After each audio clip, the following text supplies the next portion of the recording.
Regresamos a su programa Mundo de Valores. Hoy estamos abordando un tema que ha generado mucha expectativa en el mundo de hoy. El tema es el coaching, pero nos estamos refiriendo hoy al coaching de equipos.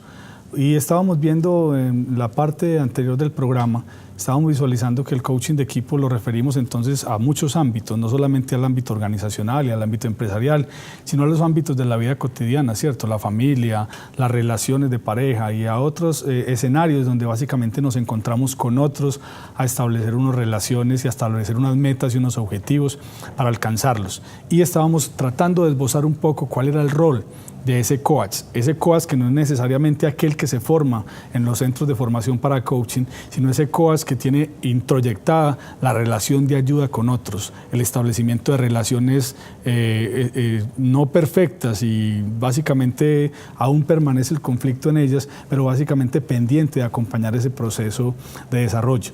Y vamos a entrar a mirar un gráfico que nos iba a permitir mirar los focos de observación que tiene el coaching en el tema del desarrollo del equipo.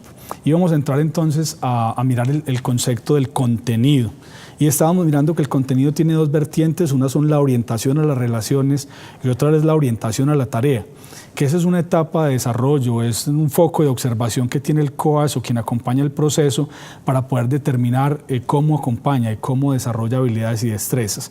Cuando estamos hablando de contenidos y nos atrevemos a decir desde Marca Consultores que los procesos de desarrollo de equipos o de equipos de trabajo están en la etapa de contenidos. Es decir, nuestra cultura nos ha involucrado en un ejercicio de logros a través de tareas y de contenidos que están establecidos, pero que se alejan mucho de lo que son las relaciones. Es decir, no estamos preocupados por establecer relaciones con los otros, por fortalecer la relación con el otro, por encontrarme con el otro, sino con el fin de cumplir una tarea.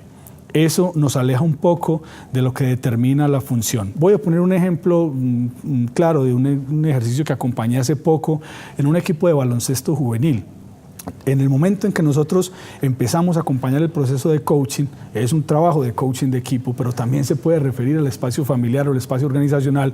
Hicimos un test sociométrico donde nos dimos cuenta que básicamente la persona que estaba siendo excluida del proceso era el capitán del equipo, es decir, era el líder del equipo.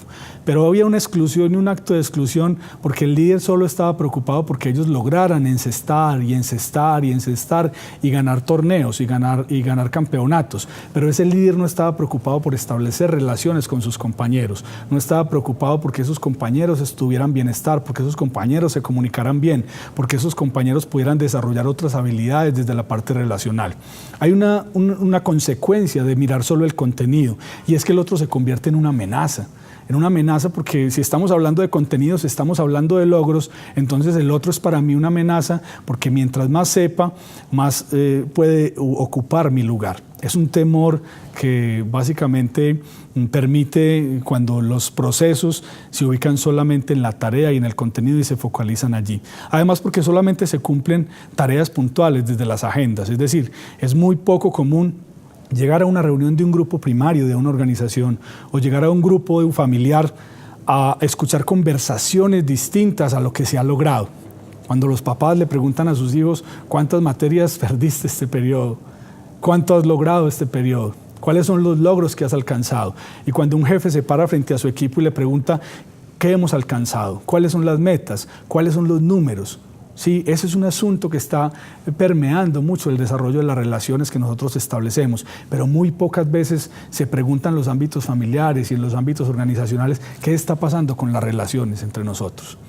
Y es posible que en la medida en que se fortalezcan las relaciones, se fortalezcan el desarrollo del producto, el resultado que estamos buscando.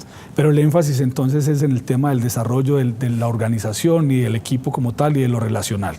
Pasamos a otro gráfico donde podemos visualizar ya en una etapa de proceso, donde algunos equipos han logrado permear a la etapa de proceso, llegar a la etapa de proceso, y hay un interés distinto. Hay un interés distinto porque ya nos estamos preocupando por cómo se realiza la tarea. Es decir, la orientación a las relaciones nos permite visualizar cómo la hace el otro, cómo el otro tiene habilidades para desarrollar la tarea y cómo yo me puedo permitir aprender de las habilidades del otro. Pero el otro ya ha dejado de ser una amenaza. Y cuando estoy hablando de una amenaza es aquel que tiene el conocimiento, pero que no, en esa etapa no lo comparte y no lo habilita a uno para poder conocer la estrategia.